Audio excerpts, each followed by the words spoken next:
স্বাগতম সুপ্রিয় শিক্ষার্থী বন্ধুরা। আজকে আমি নবম এবং দশম শ্রেণীর যে ত্রিকোণমিতি চ্যাপ্টার আছে এই চ্যাপ্টার নিয়ে আমি আলোচনা করব। তো ত্রিকোণমিতির বেসিক নিয়ে আজকে বিস্তারিত আলোচনা করব। আমি এখানে টাইটেলে লিখে রেখেছি দ্য বেসিক অফ ট্রাইগোনোমেট্রি, অর্থাৎ ত্রিকোণমিতির যাবতীয় বিষয় নিয়ে আলোচনা করব। প্রিয় শিক্ষার্থী বন্ধুরা, ত্রিকোণমিতি বিষয়টি আসলে তোমরা খুব সহজভাবেই বুঝতে পারবে আজকের ভিডিওটি দেখলে পরে।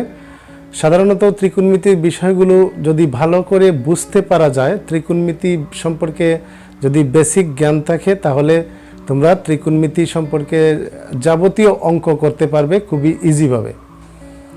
তো ত্রিকোণমিতি বিষয়টি যদি ভালো করে বুঝতে পারা যায়, ভালো করে বুঝে পড়তে পারা যায়, তাহলে আসলে ত্রিকোণমিতি অঙ্কগুলো করতে অনেক মজা লাগে। তো আমি আজকে ত্রিকোণমিতির বেসিক নিয়ে বিস্তারিত আলোচনা করার চেষ্টা করব। আশা করি ভালো লাগবে, ভিডিওটি দেখতে থাকো। তো এখানে যেহেতু আমি লিখে রেখেছি যে the basic of trigonometry, trigonometry মানে কি? ট্রাইগোনোমেট্রি মানে হচ্ছে, আমরা এই শব্দটাকে আমরা তিন ভাগে বিভক্ত করতে পারি। ট্রাই মানে হচ্ছে ত্রি বা তিন, গণ মানে হচ্ছে ধার, আর মেট্রি মানে হচ্ছে পরিমাপ। তাহলে তিন ধার পরিমাপ, অর্থাৎ তিন ধার পরিমাপ মানে হচ্ছে তিন বাহুর পরিমাপ। ত্রিকোণমিতি মূলত ত্রিভুজ বিষয় নিয়ে বিস্তারিত আলোচনা করা হয়, ত্রিভুজ বিষয় নিয়ে পরিমাপ করা হয়, এই জন্য ত্রিকোণমিতি আবিষ্কৃত হয়েছে। ত্রিভুজের বাহু, ত্রিভুজের কোণ, এই পরিমাপগুলো নিয়েই আসলে ত্রিকোণমিতির শাস্ত্রে আলোচনা করা হয় তাকে। তো যাই হোক, আর কথা বাড়াবো না, আমরা মূল আলোচনায় চলে যাই। তো ত্রিকোণমিতি মানে হচ্ছে ত্রিভুজের তিন কোণের পরিমাপ। তাহলে ত্রিভুজ কত প্রকার? বন্ধুরা, তোমরা নিশ্চয়ই জানো যে ত্রিভুজ হচ্ছে বাহুভেদে তিন প্রকার এবং কোণভেদে তিন প্রকার। বাহুভেদে ত্রিভুজ হচ্ছে সমবাহু ত্রিভুজ, সমদ্বিবাহু ত্রিভুজ এবং বিষমবাহু ত্রিভুজ। এ হচ্ছে বাহুভেদে তিন প্রকার। এবং কোণভেদে ত্রিভুজ হচ্ছে তিন প্রকার: সূক্ষ্মকোণী ত্রিভুজ, সমকোণী ত্রিভুজ এবং স্থূলকোণী ত্রিভুজ। এ হচ্ছে মোট 6 প্রকার ত্রিভুজ। এখন ত্রিকোণমিতিতে আসলে মূলত কোন ত্রিভুজ নিয়ে বেশি আলোচনা করা হয়? আসলে ত্রিকোণমিতিতে বেশিরভাগ ক্ষেত্রেই আলোচনা করা হয় সমকোণী ত্রিভুজ নিয়ে। তাহলে আমরা একটা সমকোণী ত্রিভুজ দিয়ে আলোচনা শুরু করি। আসলে আমরা একটা সমকোণী ত্রিভুজ আঁকি। এখানে একটা সমকোণী ত্রিভুজ আমরা আঁকি। আমি হাত দিয়ে আঁকার চেষ্টা করতেছি, হয়তো পুরোপুরি পরিমাপটা সঠিক হবে না। তোমরা ধরে নিলাম এটি একটি সমকোণী ত্রিভুজ। এখানে এই কোণটা হচ্ছে সমকোণ বা 90 ডিগ্রি। ধরলাম এই ত্রিভুজটা হচ্ছে এ বি সি। এবিসি ত্রিভুজের এই সি কোণটা হচ্ছে 90 ডিগ্রি বা এক সমকোণ। তাহলে সমকোণী ত্রিভুজের সংজ্ঞাটা বলা যায়, যে ত্রিভুজের একটি মাত্র কোণ সমকোণ বা 90 ডিগ্রি, সেটা হচ্ছে সমকোণী ত্রিভুজ। যে ত্রিভুজের একটি মাত্র কোণ, যে কোনো একটি কোণ যদি এক সমকোণ বা 90 ডিগ্রি এর সমান হয়, তাহলে ত্রিভুজটি অবশ্যই সমকোণী ত্রিভুজ। এখন প্রশ্ন হলো যে সমকোণী ত্রিভুজের তিনটি কোণ আছে। আমাদের একটি কোণ হচ্ছে সমকোণ, এই কোণটি এবং এই কোণটি অবশ্যই সূক্ষ্মকোণ। এই কোণটি এবং এই কোণটি সূক্ষ্মকোণ হবে, যেহেতু এটি সমকোণ। এবার এই সমকোণী ত্রিভুজের তিনটি বাহু আছে। সমকোণী ত্রিভুজ কি? যে কোনো ত্রিভুজের বাহু তো তিনটি থাকেই। তাহলে প্রশ্ন হলো, এই যে তিনটি বাহু আছে, এই তিনটি বাহুর নাম আমাদেরকে জানতে হবে। শিক্ষার্থী বন্ধুরা, তোমরা অবশ্যই একটা জিনিস মাথায় রাখবে। তোমরা এতদিন পর্যন্ত যা শুনে আসছো যে সাধারণত ভূমির সাথে সমান্তরাল যে বাহুটা, সেটা হচ্ছে ভূমি, এবং খাড়াভাবে যে বাহুটা থাকে সেটা হচ্ছে লম্ব। তোমাদেরকে অবশ্যই এই চিন্তা বাদ দিতে হবে, কারণ আমরা যে এখন ত্রিকোণমিতি বিষয় নিয়ে আলোচনা করব, ত্রিকোণমিতি বিষয়ে দেখা যাচ্ছে যে সমকোণী ত্রিভুজের সবসময় ভূমির সাথে সমান্তরাল বাহুটি ভূমি হয় না, এবং খাড়াভাবে যে বাহুটি আছে সবসময় এটা লম্ব হয় না।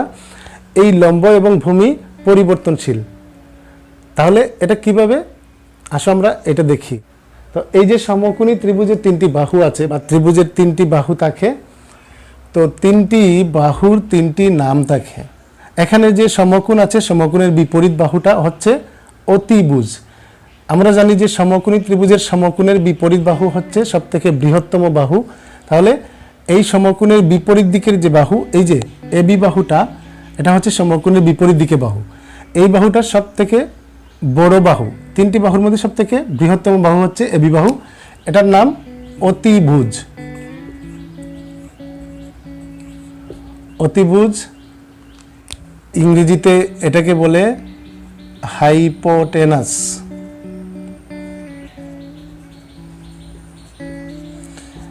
মাথায় রাখতে হবে অতিভুজের ইংরেজি হচ্ছে হাইপোটেনাস। আমি কি বলেছি, সমকোণের বিপরীত দিকের বাহুটা হচ্ছে সবথেকে বৃহত্তম বাহু, যার নাম অতিভুজ। অতি মানে বেশি, ভুজ মানে বাহু, অতিভুজ বৃহত্তম বাহু। এখন এটা হচ্ছে ভূমি, এটা হচ্ছে লম্ব। আমরা এতদিন যা শিখে এসেছি, এটা হচ্ছে ভূমি, এটা হচ্ছে লম্ব। এখন আরেকটা জিনিস অবশ্যই তোমাদেরকে জানতে হবে, সেটা হচ্ছে যে আমরা যখন একটি ত্রিভুজের যে কোণ নিয়ে আলোচনা করব, সেই কোণের সাপেক্ষে আসলে ভূমি এবং লম্ব নির্ধারণ করা। আমরা যদি এই কোণ নিয়ে আলোচনা করি, ধরি এই কোণটা হচ্ছে 45 ডিগ্রি। এই কোণটা যদি 45 ডিগ্রি হয়, তাহলে আমরা আলোচনা করছি এই কোণ এ বি সি কোণ, এই কোণটা নিয়ে আলোচনা করছি। ধরলাম এটা 45 ডিগ্রি, এটা 45 ডিগ্রি হলে এটাও কিন্তু 45 ডিগ্রি হবে। আমরা আলোচনা করছি মূলত এই কোণটা। আলোচনাধীন যে কোণটা, এই কোণের বিপরীত দিকে যে বাহুটা, সেটা হচ্ছে লম্ব বা বিপরীত বাহু। এটাকে বলা হয় লম্ব বা বিপরীত বাহু। ইংরেজিতে হচ্ছে opposite side. Opposite side. Opposite side বা বিপরীত বাহু কেন নাম হলো? যেহেতু আমরা আলোচনা করছি এই কোণ নিয়ে, এই কোণের বিপরীত দিকে যে বাহু, সেটা হচ্ছে বিপরীত বাহু বা লম্ব। এবং এই কোণের সংলগ্ন যে বাহু, এই কোণ সংলগ্ন যে বাহু, সেটা হচ্ছে সন্নিহিত বাহু বা ভূমি। এই বাহুটা হচ্ছে ভূমি বা সন্নিহিত বাহু। সন্নিহিত বাহু, এটার ইংরেজি হচ্ছে অ্যাডজাসেন্ট সাইড। ইংরেজি হচ্ছে অ্যাডজাসেন্ট সাইড। এটা হচ্ছে অতিভুজ, এটা হচ্ছে লম্ব বা বিপরীত বাহু, এটা হচ্ছে ভূমি বা সন্নিহিত বাহু, ইংরেজি হচ্ছে অ্যাডজাসেন্ট সাইড। আমি কি বলেছি যে আলোচনা যে কোণ নিয়ে করব আমরা, সেই কোণের উপর নির্ভর করবে আসলে কোনটা লম্ব কোনটা ভূমি। যদি আমরা এই কোণ আলোচনা করি, এই কোণ নিয়ে আলোচনা করি, তাহলে এই কোণের বিপরীত বাহু কোনটা হবে? এইটা হবে বিসি বাহুটা হবে এই কোণের বিপরীত বাহু।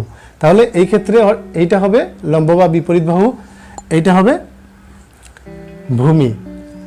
আমরা যদি একটি ত্রিভুজ যদি এইভাবে কল্পনা করি, ত্রিভুজটা যদি এইভাবে হয়, সমকোণী ত্রিভুজ যদি এইভাবে একটা কল্পনা করি, এ বি সি, এখানে কিন্তু এটা হচ্ছে সমকোণ, এই কোণটা হচ্ছে সমকোণ। সমকোণের বিপরীত বাহু হচ্ছে এটা, এটা হচ্ছে অতিভুজ। আর যদি আমরা এই কোণটা নিয়ে আলোচনা করি, এই কোণটা যদি আমরা ধরি যে এই কোণ হচ্ছে 30 ডিগ্রি, এই কোণ যদি 30 ডিগ্রি হয়, তাহলে এটা হচ্ছে কি লম্ব বা বিপরীত বাহু। কারণ আমরা আলোচনা করছি এই কোণ নিয়ে। যখন যেই কোণ নিয়ে আলোচনা করব, তার বিপরীত দিকের বাহুটা হচ্ছে বিপরীত বাহু বা লম্ব। এটা হচ্ছে অপোজিট সাইড, ওএস। আর এইটা হচ্ছে ভূমি বা সন্নিহিত বাহু।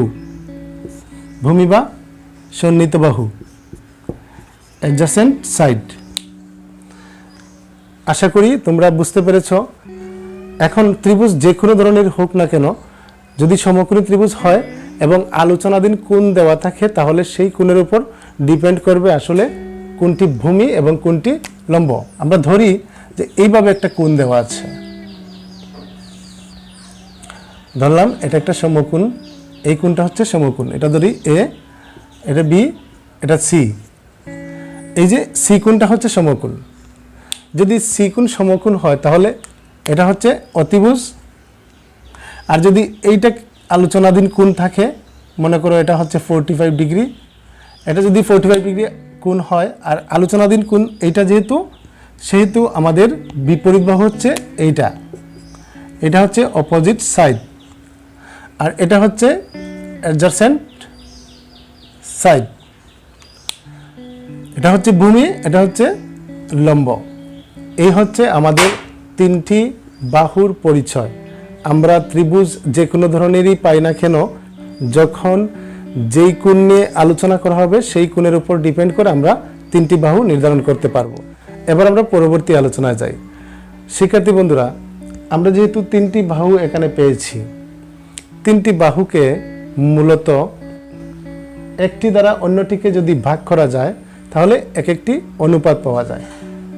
মনে করো লম্বকে আমরা অতিভুজ দ্বারা ভাগ করলাম, তাহলে ত্রিকোণমিতিক একটি অনুপাত পাওয়া যাবে। অতিভুজকে লম্ব দ্বারা ভাগ করলাম, একটি অনুপাত পাওয়া যাবে। ভূমিকে লম্ব দ্বারা ভাগ করলাম, একটি পাওয়া যাবে। লম্বকে ভূমি দ্বারা ভাগ করলাম, এক একটি অনুপাত পাওয়া যাবে। এভাবে মূলত তিনটি বাহুর 6টি অনুপাত আছে। তো ত্রিকোণমিতির 6টি অনুপাত আছে, আমরা সবাই জানি। এগুলো হচ্ছে সাইন, তারপরে হচ্ছে কোসাইন, তারপরে হচ্ছে টেনজেন্ট, তারপরে হচ্ছে কোটেনজেন্ট,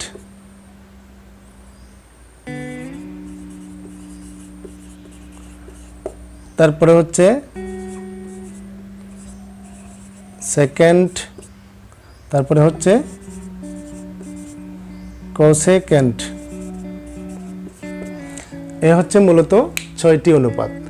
এই যে 6টি অনুপাত, সাইন, কোসাইন, টেনজেন্ট, কোটেনজেন্ট, সেকেন্ড, কোসেকেন্ট, এই যে 6টি অনুপাত আছে, এই 6টি অনুপাতের আসলে সংক্ষিপ্ত রূপ কিন্তু ত্রিকোণমিতিতে লেখা হয়। অর্থাৎ এই 6টি অনুপাতের 3টি অ্যালফাবেট ব্যবহার করা হয়। যেমন এই সাইন, এটাকে লেখা হয় এভাবে SIN, কোসাইনকে লেখা হয় কস, টেনজেন্টকে লেখা হয় টেন, আর কোটেনজেন্টকে লেখা হয় কট, সেকেন্ড এটাকে লেখা হয় সেক, তারপরে কোসেকেন্ট এটাকে লেখা হয় কোসেক। এই যে 6টি অনুপাত আমরা পেলাম, এই 6টি অনুপাত কিন্তু মূলত একটি অন্যটির সাথে বিপরীতভাবে সম্পর্কযুক্ত। কেন? যখন আমরা লম্বকে অতিভুজ দ্বারা ভাগ করব তখন পাবো সাইন অনুপাত, এবং অতিভুজকে যখন আমরা লম্ব দ্বারা ভাগ করব, অর্থাৎ লম্বকে অতিভুজ দ্বারা ভাগ করলে সাইন অনুপাত পাওয়া যাবে, আর অতিভুজ যখন উপরে যাবে লম্ব নিচে আসবে, তাহলে উল্টা হয়ে গেল, তখন সাইনের বিপরীত অনুপাত পাবো, অর্থাৎ কোসেক পাবো। এই জন্যই কিন্তু এই 6টি অনুপাত একটি অন্যটির সাথে বিপরীতভাবে সম্পর্কযুক্ত। তাহলে আসো আমরা জেনে নেই যে কোন অনুপাত কার সাথে বিপরীতভাবে সম্পর্কযুক্ত। এখানে সাইন আছে, সাইন হচ্ছে কোসেকের সাথে বিপরীতভাবে সম্পর্কযুক্ত। কস আছে, কস হচ্ছে সেকের সাথে বিপরীতভাবে সম্পর্কযুক্ত। টেন কোটের সাথে বিপরীতভাবে সম্পর্কযুক্ত, যার কারণে সাইন থেটা ইকুয়াল আমরা লিখতে পারি, সাইন থেটা ইকুয়াল লিখতে পারি 1/কোসেক থেটা। কস থিটা ইকুয়াল লিখতে পারি আমরা 1/সেক থিটা। টেন থিটা ইকুয়াল লিখতে পারি 1/কট থিটা।